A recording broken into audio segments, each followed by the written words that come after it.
Welcome to Cloud and Clear, the podcast by SADA for innovative business leaders and technology enthusiasts, where we explore how Google Cloud is transforming the industry and what that means to you. Now here's your host, Tony Safoian. Hi, Harrison Lewis. Welcome to Cloud and Clear. Thank you. Thank you for having me. You're the prolific CIO of Northgate Markets, one of our favorite Southern California GCP customers. We've been working together for a long time. I've been waiting to get you on the seat for a while now. Well, thank you. Northgate is, I think, one of the most innovative organizations we've ever worked with, and we only learned about that by virtue of working together. But before we dive too much into the work we're doing there and your strategy and your vision, I'd really like to know more about you and your background. Okay. Well, I've been in the business for many years. I've been in the grocery business for, my God, I was in the grocery business when I was 8 years old. It's a very difficult business, but it's one that I know, and it's one that I'm very comfortable. I started out my career with Kroger, and I went through the Kroger management training program, and I ended up and that was in Atlanta. Mm-hmm. And then I ended up going and I was actually in store management for many years. Oh, wow. So not the IT side, the actual operations side. No. What happened was when I graduated, and I was using a scholarship with Kroger, and they had a pretty interesting thing where what they would do is that, which even now is kind of profound, is that they would do the scholarships as a way of having visibility. And so they knew when I was graduating, and so they came to me. An internal recruiter came to me and said, "Hey, we understand you graduated. What are your plans?" I said, "Well, I'm gonna go. I've got a job offer from CNN that I'm considering." Right in Atlanta. Right in Atlanta. Yeah. So they said, "Well, have you thought about management with Kroger?" And I said, "No, I've done this all through school, right? I'm out of here." Yeah. And they said, "Well, let's talk about that." So, he said, "Well, let's spend some time talking about it." And I went through and I met with them, and they told me that, what the beginning salary was for a management trainee, right? Yeah. Which was way, way higher than what was it, the CNN offer. And I ended up saying, "Okay." You were probably surprised by that. I was. And then they told me kind of what the potential was. Yeah. And so I said, "Well, I could, but it's really a departure from where I want to be." And they said, "Well, if it doesn't work out, it's great. It'll look great on your resume." I said, management training, right? Yeah. So I said, "Okay, I can hang out for a little while." Mm-hmm. So I went through and I did that, and I went and managed a number of different stores in Atlanta, and then I was recruited from Atlanta to HEB and San Antonio. Yep. And had a long career there. Amazing organization. Had an opportunity to work in a lot of different places, but I actually was in store management there. And then I decided I'm going to go back to school and pursue, what my passion, which was around technology. Mm. And then they said, we have an IT here. Mm-hmm. And I ended up and then I stayed with them, and I went on to work in the IT and in different areas. As you were studying IT, you stayed on and started doing. Yes, sir. Kind of maybe move departments. Yeah. So I did a kind of a business. I was on the business side, business relationship. And then I went on to manage, the business systems throughout the organization. I did marketing systems, pricing systems, manufacturing systems, HR systems. You name it. Oh. And then I was recruited from there to, which was really about, I really got to the point where I was trying to figure out, okay, my success at Kroger, at HEB, was it about me, or was it just about how incredibly, well run the organization was? And I began to question that, and I decided, I've got to find that out. And I ended up, I told them that I thought that it was time for me to leave, and I put myself out there, and I got a couple of offers. One was with Lowe's Home Improvement. Mm-hmm. I did that for a consultant. I turned that into a consulting gig, and then I went on to work with the Great Atlantic and Pacific Tea Company in New Jersey. I did that. I served as their vice president of data management, and then I went on to become the chief enterprise architect there. And then I went over to Washington State with Hagen, and Yes. that was actually my first CIO role. And then from there, I was recruited into Northgate. So Northgate's a very different type of organization, and a lot of your history has been with large publicly traded type of organizations, and in different capacities. I think it's probably pretty rare for a technical leader at any organization to have that much operational experience as you bring from that side. So I think that's fantastic from a strategic fit standpoint. So one of the things that makes Northgate unique, there's several of them, but relative to your experience, is they're private. So we can't talk about too much around the financials, but can you tell us about how large of an organization Northgate Markets is? Okay. Yeah. So we have about 7,000 employees.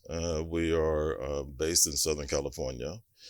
We have store locations that they run between Los Angeles and San Diego. We have a total of 41 locations, and in terms of the market themselves. And then we also have a financial services organization by the name of Prospera. And that the business is really about serving the unbanked and underbanked, and doing it in a way that is with integrity, one that doesn't is not about exploiting our customers, but really about helping our customers as well as our communities. And then we have a real estate organization that we also support. When it comes down to the customer, we look at the customer as that customer is really a part of that entire ecosystem. Right. And when we think about customers are not. We think about customers in terms of the kind of traditional sense, but it's also then the consumer. So, customers serve as a proxy for the consumer. So an example would be, my kids are the consumers that they influence, and I'm a consumer, and we all influence my wife as the customer. I see. Right? Yes. I actually have never heard anyone articulate that point the way you just did. Oh, well, thank you. That's really interesting. Yeah. So then we also have employees. Employees are our current employees, our past employees, our employees,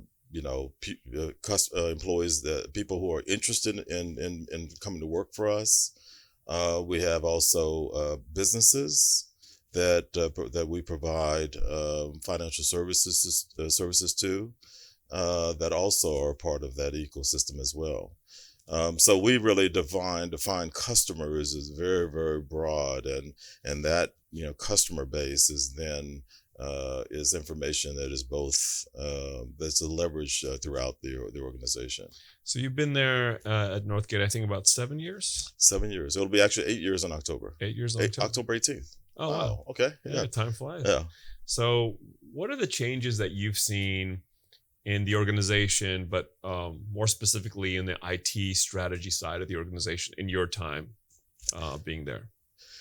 Well, I think that for me, my background in terms of being in the business has helped me to be, it's given me credibility, I think, because I can speak to individuals and they, from a place that they can say, you've been there, now it's been a number of years, but I can relate. The other side of it is I think about it in terms of that I'm a business person first, and that brings forward a kind of a technology discipline, no different than our head of marketing is a business person first, and then brings forward the discipline around marketing. Right. So as an executive team, we all are business people first, and that's the thing that we align on, and then we're bringing forward this discipline. And so the thing that has helped me is being able to really think about it in that perspective, and then kind of align our IT organization for that. And so the focus has really been about what are the areas of differentiation. Mm-hmm. So just as we talk about it from a business standpoint, and we say, differentiation, what is our areas of differentiation, which is those are the things we want to accentuate. Mm-hmm. We're doing the same thing for the IT organization. And those things that we say, we've got to be best in class, absolutely best in class. However, it's not an area that is of differentiation. It becomes more of a commodity and that kind of thing. Then what we do is we just make sure that we've got the best, we find the best talent to provide that as a service to us.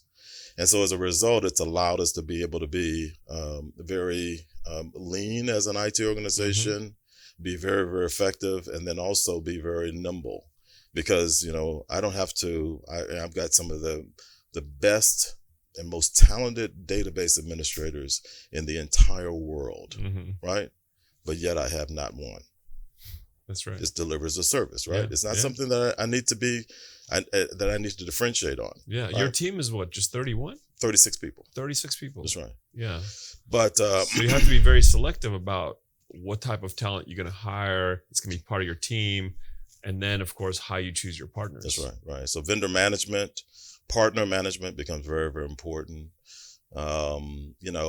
Always making sure that, we as individuals, that we remain relevant, as well as the vendors and the partners that we deal with. And if you have only a select set of roles that you're going to in-source, then I think conventional wisdom would say you can be more choosy with the talent that you pick. Yes. And really it comes down to, it's just not anybody. It's about being able to pick what's culturally relevant, so individuals that can understand the culture, understand, the mission, understand, who we are, who we want to be, and that can, really kind of engage at that level. And then being able to then invest in those individuals in terms of growing the necessary talent that's necessary for a differentiation. One of the things that I enjoy the most from our perspective of engaging with customers now for almost 2 decades is, and maybe the last 10, 15 years with cloud, is the kind of culture shift and enablement that we see in our customers as they start making their journey to cloud. And I think one of the things that I enjoy about our model versus some of the bigger GSIs is, we have a very enablement focused model in how we engage with our customers. Right. We're actually not there to take over and outsource to us and, replace your people. Our engagement's around enablement. So I'm really happy to hear you say that that's part of your strategy as well. Well, I actually, as you say that, because I hadn't really thought about it in that sense. But one of the things that, been really great about working with SADA is that, you've brought forward, kind of the talent and the such. But in terms of the change management pieces of it is something that we had to own. And I got to tell you, the change management aspect of it is probably the most difficult thing around this whole, cloud transition. For sure, it's harder than the technology. Oh my God, it's crazy. It's harder than the technology. And it's one that I was very aware of, and in the conversation that I had with SADA and with Google around this, and looking in terms of where we needed to be, and then what it was going to take to do that. And it has been really, really, it's been exciting because I think in many ways we walked into this with our eyes wide open. So as a result, it wasn't a situation where, it would have been a different situation if we were not, if we weren't prepared. Look, we've been witnessing this within the IT organization since 10, 12 years ago, we were just replacing email servers. Yeah. And that was kind of a shock to the system. And, there was, even back then, there was two types of engineers, right? The ones that were excited by the opportunity to move on and do something higher value. Right. And those that we call the server huggers, which are like, this server defined their job. That's right. That's how they saw it, right? Like, right. This is my existence is defined by this physical thing. And it is quite a task that I think with the right leadership, we can get many people to cross the chasm into the new world, but you can't do it for 100% of the people because sometimes they're just not as supportive of it. I kind of, I cheated a little bit in that way. Okay. And so what I had done was, and this whole idea of looking at it from a standpoint of differentiating and focusing on differentiation, what that meant was the server huggers, there was no place for server huggers. Right. And so as a result, I had those out as a service. And so even within your organization, even within my organization, right? And so I didn't have those. Mm-hmm. And so it did mean, severing, relationships, long-standing relationships with individuals that are providing services. Mm-hmm. But I also have been very pleased about, I've seen a number of companies who have also kind of seen the light and that have refined their strategies around the cloud. That's not been the case. I'd say probably about 60% of the companies have kind of said, okay, this is who we need to be in the future. Mm-hmm. And they're investing in that. And I think one of the more powerful things is that these are the organizations that have said, look, we understand your organization. We understand the culture and such. And what we're asking you to do is to invest in us. Yes. And help us to be able to prove out this change that we're going to go through. And so that's happening about 60% of the time. The others, unfortunately, can't take them with you.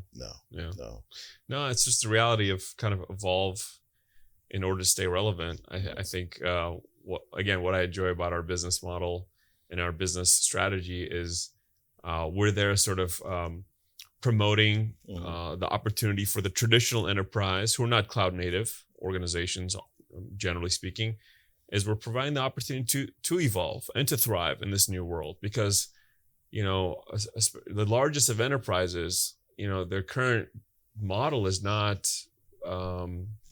it's not a given. They're all going to be challenged in some meaningful way. I don't care how big you are, right? Mm-hmm. There's 100 startups trying to disrupt what you're doing. Sure. So, but the sort of forward-looking CIOs, I think with the right help from SADA and others, I think we can, with the advantages you already have, which is the customer base, the locations, distribution channels, assets. There's a lot of things that you guys can do with technology it's very hard for startups to match. Along those lines, I think again you're doing some very exciting things. Just to set sort of a foundation for the audiences, how long ago did your cloud journey start, and at what point did you zero in on GCP specifically as part of your core strategy? Our strategy started probably about 4 years ago, actually. And a lot of it was around a lot of things that are prerequisite. Mm. And, some of it was around, just because so much of the software is only made available by way of SaaS, mm-hmm.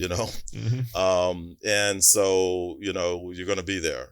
And then the other part was some of the prerequisite activities that need to happen. And so we had to get right about our network. Mm-hmm. And there's a lot of things that we take for granted when we're dealing with a lot of on-prem.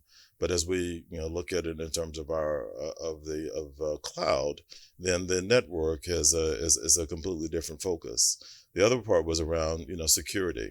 Right. And so, the network and security were the kind of the prerequisite prerequisites to this whole cloud. And so we implemented SD-WAN leveraging Velo Cloud, mm-hmm.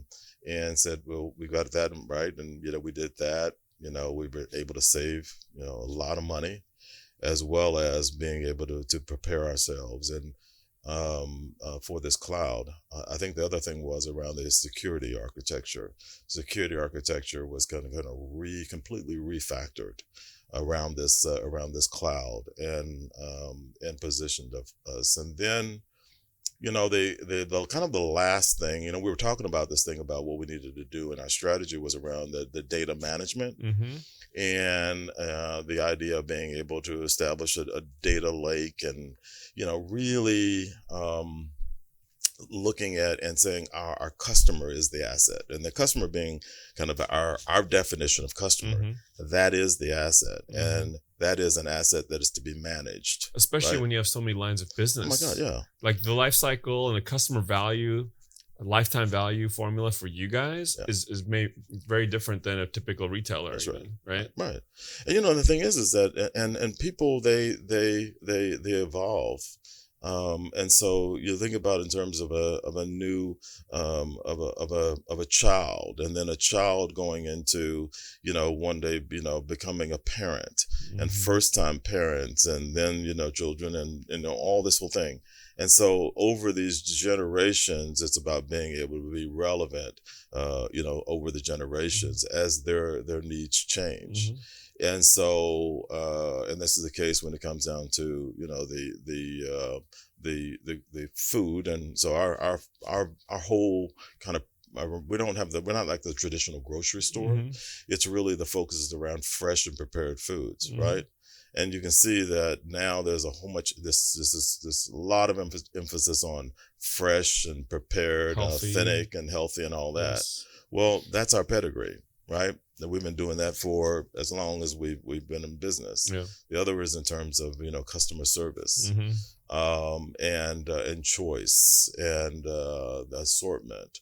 I think the other thing was, and then when it comes down to financial services, which we started about 10 years ago, was about being able to, in some ways, provide an alternative to our customers and to protect them to so much of the predatory type of things. Those that were probably going on. happening right around your That's right. market, right? Absolutely. These other vendors that were maybe not treating your customers That's the way right. that you That's would right. treat them. I was listening. I saw the article the other day about Google and the Google Store, and they're not.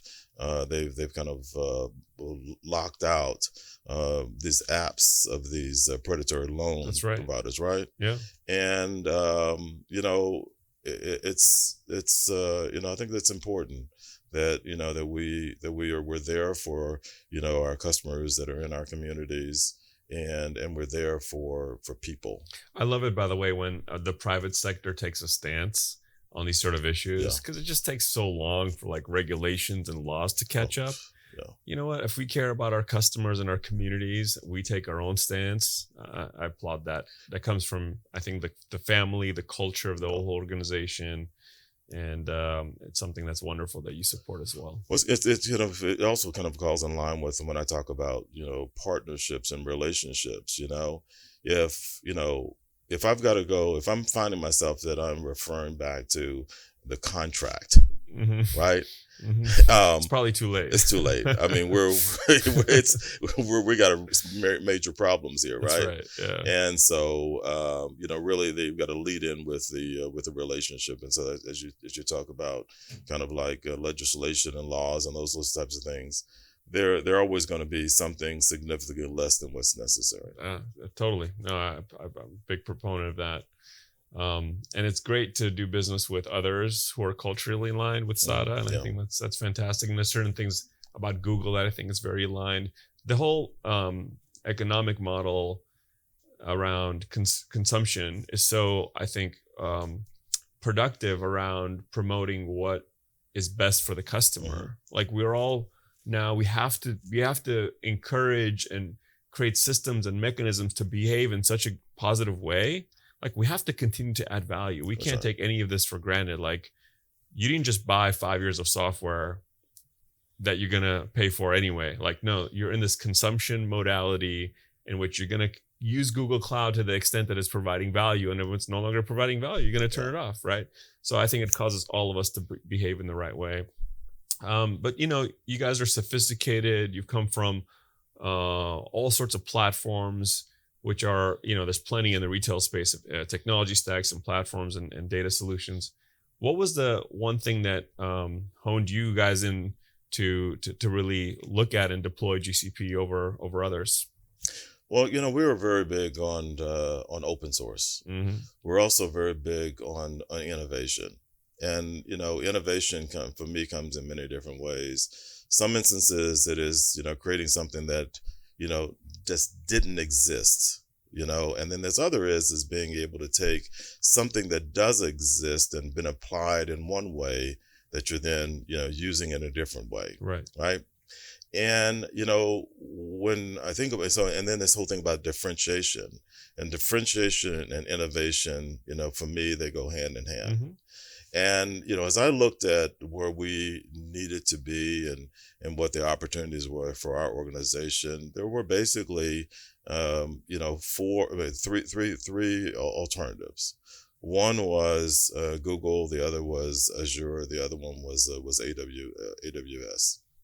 We had been doing some things with the AWS, Mm-hmm. and like a lot of organizations, and kind of we had a few apps over there and the things like that, but it really wasn't doing anything in the way of innovation. And the other part was around the significance of the data, Right. and the data management and being able to really leverage the data. And as we looked at it, I thought about it and I said, that if when going with AWS, I can only be maybe slightly better, slightly as good, Mm-hmm. or certainly less than Amazon. Right. Because Amazon is the customer in my mind, right? For AWS. That's right. And so, that doesn't offer a whole lot in the way of innovation. And then also when it comes down in terms of the data management aspect of it and being able to really leverage this data, that there was a better proposition with Google. And I think the other side was, and then, we discounted Azure. Because Azure, Microsoft and their focus is another thing. But I think probably one of the most important things that made a difference is that Google was present. Mm. And we're a smaller organization, but what I found in Google was that they were willing to invest in our potential. Right.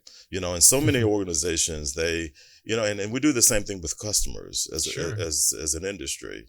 That's part of the data science you bring to the market, actually. Right. Yeah. So, we do it all the time. And we say, okay, once you're there, then I'm going to acknowledge you as being valued, right? As opposed to being able to say, what is your potential? And let me invest in your potential, because that is then, is where that loyalty comes in, sure. right? For sure. And Google, the difference that Google was, Google really, said, we get it. We understand where you're going, and we're willing to invest in your potential. And because if someone were to say that we're wanting to invest in who you are today, well, guess what? Not a whole lot there. Well, well, I have to definitely give you the credit for being able to articulate your vision in a way that resonated certainly with us and with Google. But what's funny about the market today is with cloud, customer segmentation is very hard. So like, who's enterprise, who's corporate, who's SMB? It's almost arbitrary. Because, you guys are private. It's not like they could just look up your financials and segment you correctly. Yeah. Plus, it's cloud. It's actually the entire market is about the potential. And even the biggest enterprises, Harrison, believe it or not, want to buy 50K at a time, 100K at a time, because now they can. And two is, these are all models that are still meant to be proven. Mm-hmm. Nobody's going to write a massive check for something that they've never done before. So, and that actually, I think that is conducive to Google and conducive to us as well. And that's the way that we like to engage with our customers. We like to prove our value over time. And if we do a good job, everybody wins. And I think that's part of the Google DNA we appreciate as well. Yeah. The other couple obvious things to call out, certainly anybody that's in retail maybe isn't jumping all over AWS right now. Was that a fair statement? I think anyone who is in retail that that plans to remain relevant, that plans to continue to exist, that plans to, compete and innovate and all that, I can't imagine any other decision. Yeah, I really can't. And I've had a number of conversations with colleagues and vendors and partners and solution providers, and really, debating that. And I've come away with it more and more clear to me, after having those many, conversations, with a number of different people that believed otherwise. Yeah. No, and I just met Janet Kennedy, who's the new head of retail and consumer packaged goods at Google. Had a dinner with her and Kirsten Kliphaus in San Jose. She's brand new from Microsoft. She's super excited. She's based in Chicago, but I hope to be able to make the connections soon, because Google's certainly excited about the retail space. They feel like they have a distinct advantage. And so I think they're just getting started, by the way, with their level of vertical focus. Like, they'll be able to do things for retail specifically that I think you guys can leverage and will be really impressed by. And the other thing is, you guys day to day deal with some of the most precious and regulated data set in the world, which is consumer data, customer information, financial data.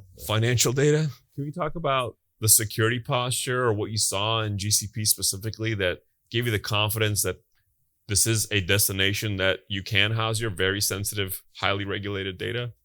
Yeah, no. As I told you, we went through and we did kind of a retooling of our complete security architecture, and security is incredibly important for us. And so, when we looked at the Google security solution, and we kicked that around.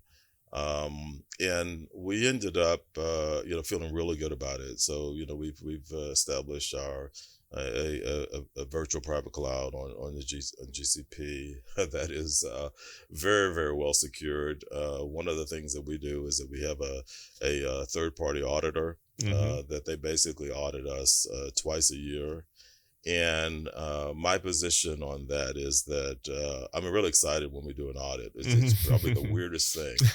Most people shy away from audits. I mean, I'm just like, I'm so excited when they're there, because because the thing is that they've got to find something. They've got to find something. Yeah. And if they're not finding something, I'll probably end up replacing them. Yeah. And so it's a good way to look at it. So I'm really excited about it. And, so we went through and we came up and we spent time with SADA and with Google, and, looked at what we needed to do from a standpoint of security architecture. And we kind of designed that, and then we had them go and do a review. And then they'll go in and they're going, actually in the next couple of weeks, be actually going in and doing the physical audit against that. Fantastic. But what we've seen is it's actually more secure than our on-prem solution. We brought in not only we're leveraging the Google security, but also we're bringing in and leveraging a number of other partners. Zscaler is a huge partner for us, and they're doing some pretty amazing things. We're leveraging their cloud-based firewalls, their VPN solution, and all of that. And then a number of other different solutions there. But I think we're in a much, much better place in terms of a security posture. We actually go through and we have a third party that does the physical, the audits, right? Then we have, on an ongoing basis, we use a an organization by the name of BitSite, if you're familiar with them. Mm-hmm. So we use them to evaluate us as well as evaluate all of our of anyone who has access Right. to our data. Almost like penetration testing. Actually, or vulnerability testing. No. What they actually do is that they go in and they basically will understand your security posture based on the different the data that's coming, the metadata that's coming out of your network, right? I see. And so, in and out. Oh yeah. And so they know from a standpoint of, it's pretty incredible. And so they give you a credit score. It's similar to a credit score, right? Got it. And then, in terms of your different areas of vulnerabilities. And so we monitor ourselves and we also monitor third parties. And then when we see something, we go in and we, responsibility for the vendor or the third party or the service provider to then provide us with a remediation plan. That's amazing. But, these are, some of the things that you should think about it from a standpoint of things that are possible today that weren't possible before. And we have our cybersecurity. Well, we have, I think, four companies that are monitoring us. We don't know who they are. Mm-hmm. I'm sure that at least one of them is our cybersecurity underwriter. Mm-hmm. No, that's part of why you're able to do so much with 36 people. Yeah. I think you just have the right interlockings of solutions and vendors who fill certain gaps, and you have no single point of failure, in your whole design. I think that's really smart. So I know it's still relatively early in your Google Cloud journey with the data lake and everything else, and I know you have several projects ahead. And how do you feel that, like your boss, the ownership, what do they see as the potential with what you could do today from a go-to-market standpoint for your customers and consumers and the different markets? What is this new capability going to enable for the business that maybe you didn't have before?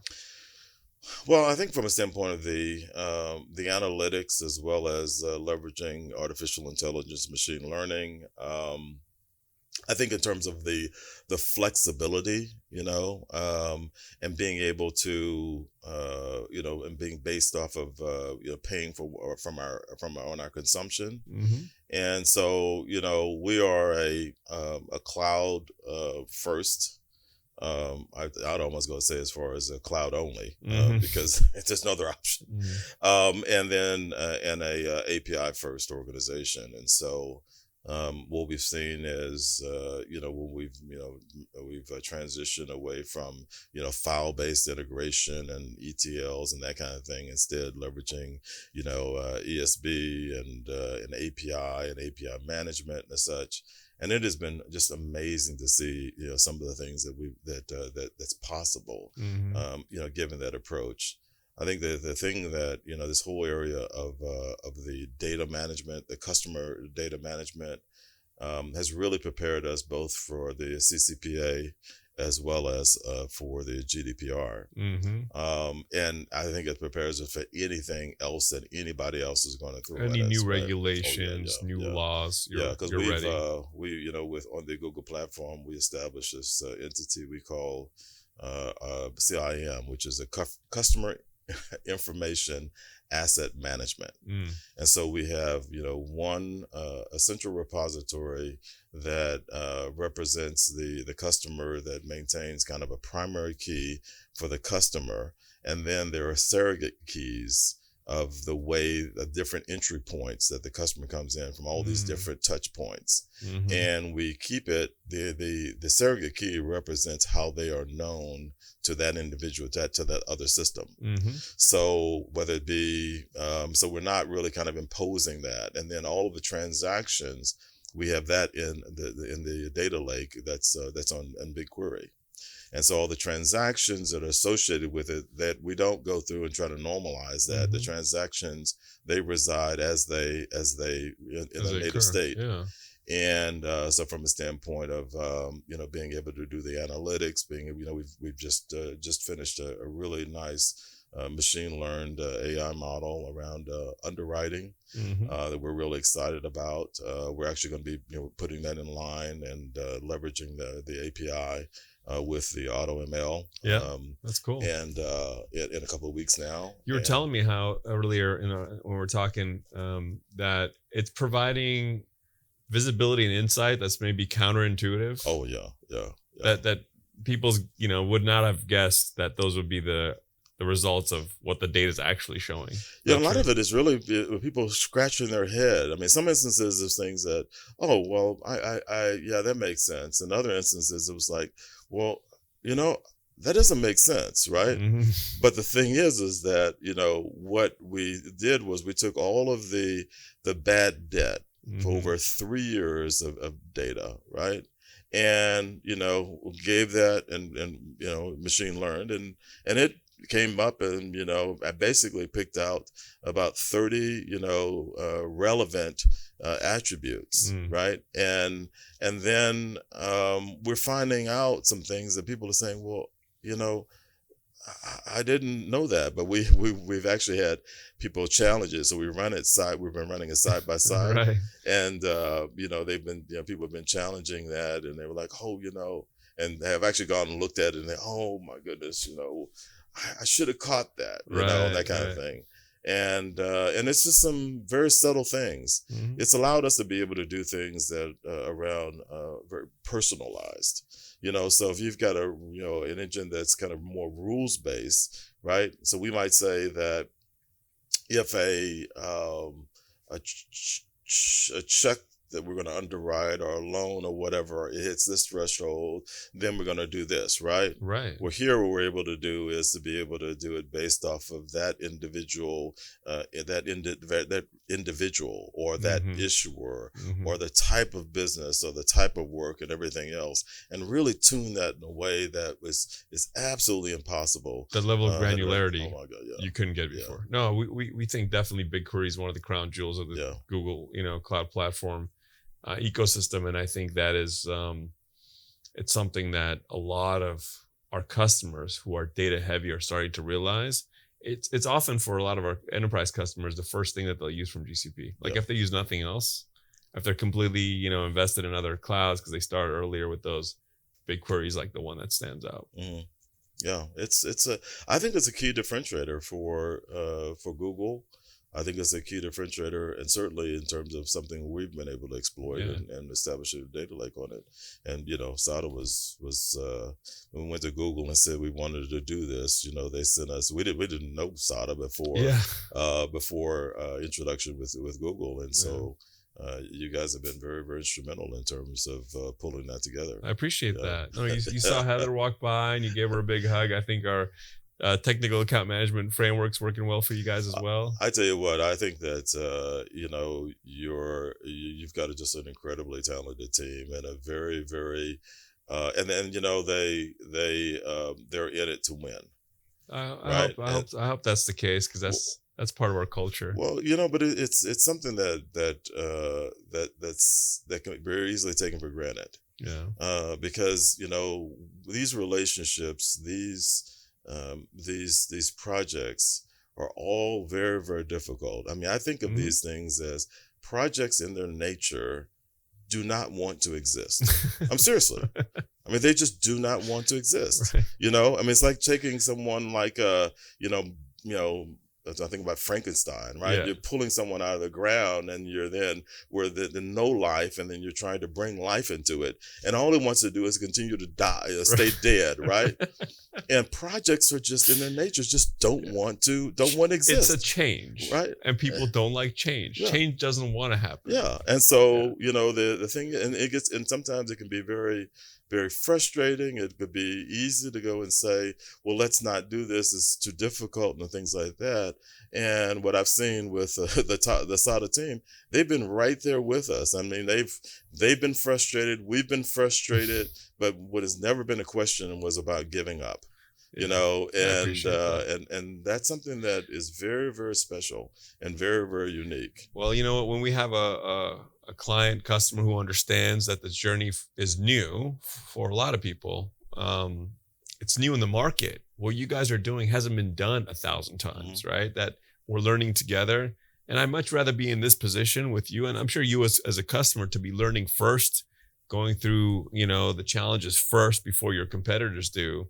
And I think we feel the same way in the ecosystem. And, I think that is unique about us. I'm glad that you feel that, your team feels that. Is I always say that Google Cloud is all we do, right? Like, nobody's going to work harder to make these things work. Yeah. Because if we're not successful in that, we're only as good as what Harris and Lewis is willing to say about us, to another customer or to Google. That's it. That's our entire reputation, our entire business model depends on that. So I appreciate the partnership. Well, I actually think about it in terms of I've got more to lose. Because see, the thing is that, with SADA and with Google, you've got a lot of other companies and, and a lot of other engagements. And so if you're, if you get 99% of your, if you got a total of 100 customers and 99 of them are successful and you got one over here that's not successful, it's relatively easy to bury that, right? But that's not that's not who you guys are. No, that's complacent. To me, that's complacency. It's a slippery slope. That's right. But so it's not something that I take for granted, because that while it represents that 1% for you, it's my 100%. And so I've got a lot to lose by that in terms of the decisions I make, who I pick, to go on this journey with me. And so I greatly appreciate everything that both you and the Google team have done. Well, Harrison, it's been a pleasure to have you on Cloud and Clear, and I appreciate the partnership and the patience and the investment that we're both making into I think doing something really incredible in the market. And it's actually, I think, doubly encouraging that it's in Southern California. This is our neighborhood too, and I appreciate all the great work you guys do in the community. And cheers to the beginning of the journey with us together and with us with Google Cloud. And hope to be working with you for years to come. Yes, thank you very much. Thanks for being on. Thank you. Thank you for listening to Cloud and Clear. Check the show notes for links to this week's topics. And don't forget to connect with us on Twitter @CloudandClear and our website, sada.com. Be sure to rate and review the show on your favorite podcast app.